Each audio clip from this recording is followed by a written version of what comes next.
We were last left off with our large women sculptures all around in various parts of the world, and the mysteries to what they were about. One thing I just want to kind of get you to think to kind of take note in this history is the way that human beings have had a shared culture, or how do I want to say this? That as much as each society has developed very differently over time, we also see that human beings then as now share a lot of things, influences upon each other. And so we don't know really what took place in regards to, you know, these various figures, but just keep in mind again this idea that human beings have produced culture by this time, and that we're seeing similarities in different parts of the world, from Germany, France, and in this case Turkey, ancient. Well, it wasn't Turkey then, but what is now geographically Turkey. Okay. So we're moving on to the Neolithic period, then the New Stone Age, as it's called.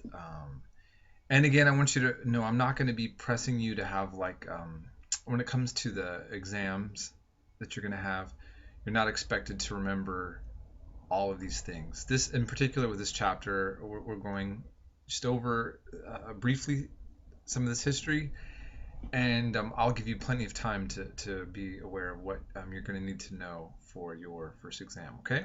All right, so the agricultural revolution, this is what's important. Better tools, domestic plants and animals, cultivating of crops, herded livestock, permanent settlements being established.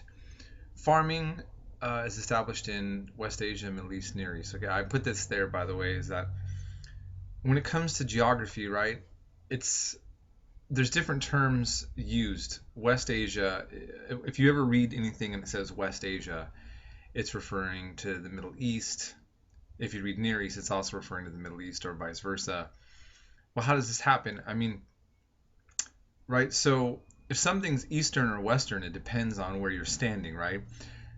These terms are based on geography, the person writing the geography, where they're located. So, for example, Morocco is called El Maghreb, referred to as the West. That was the west of the Middle East.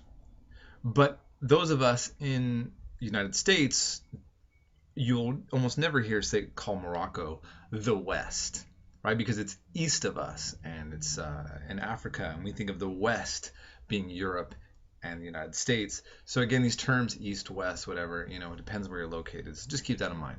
All right.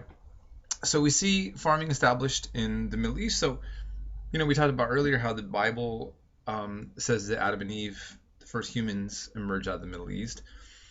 What we can say is that civilization as we know it, and I want to talk more about what that means, does emerge out of the areas today we see as Israel/Palestine, Syria, and Iraq. And I want you to think about that too in regards to when you see, now we look at the Middle East just in terms of conflict. And I say we, I mean in the United States. And we're going to learn more about ancient Israel and Palestine and, those parts of the world. But now what we just see is war. Well, guess what? Human civilization emerged out of the very place that things to Americans on TV seems to be so, many people use the term Stone Ages. Well, why does that happen? There's war. Whose fault is that? That's controversial. I won't go into that. I'm just pointing out that Iraq is really where we see the birthplace of civilization in this geographic area. And we'll, again, talk about that more at another time. So here, I mentioned the revolution will not be televised. Well, of course not. There's, what we see is, again, though, through archaeology and geology and all these different things, a development that took place that was radical and really helping shape the way that humans would develop together. And we see different things contributing to that: sheep, goats, pigs, wheat. Okay, right? So just notice here Tigris, Euphrates. Again, this is what would be modern Iraq. And we have Iran off over here. Okay, Arabian Desert. You see the locations where we're at, right? Okay. Now, in agricultural society, there's different forms. There were different forms of organizing leadership. And I kind of used the terms a while back, or I might have talked about patriarchal and matriarchal. I can't remember, but these terms are good to remember if these are not a part of your vocabulary. Patriarchal means rule by men, right? So we have a little comic here. I'm not trying to show something to offend anybody's religious sensitivities, but here I think it illustrates something interesting. This is, I guess, supposed to be God here, and he says, "Oh, I don't know. Tell Adam to try patriarchy for a while, and we'll see how it works out." Right? So the idea that men rule. This in the Bible, man is the ruler, right? He's the head of the wife, head of the house. Man is who rules a country, a tribe, and then and you see that and also in the Quran and so forth. Matriarchal are societies which are ruled by women. Now you can have like a queen ruling a kingdom, and you can call that matriarchal, but I think what we're also talking about is a kind of consistent idea of a powerful woman figure. It's debatable. There's a lot of talk about about women rulers in prehistory. Some of those Venus, you look at the different statues we talked about earlier, and that one from ancient Turkey with a woman, the large woman sitting in the throne, made her look very regal, right? Very much like a ruling person. And some people stipulate that in ancient times, before things were recorded, that women may have ruled more often than what we see coming later in human history.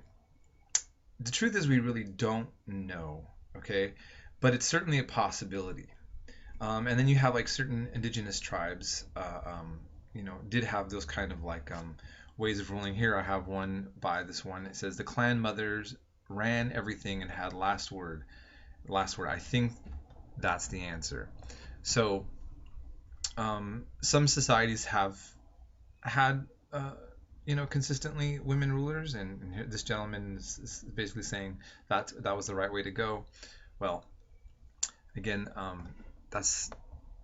we'll just leave it at that. So just be aware of these two types of systems. The majority of the world will end up being patriarchal, though. Okay, for better or for worse. And actually, we're going to end this lecture there.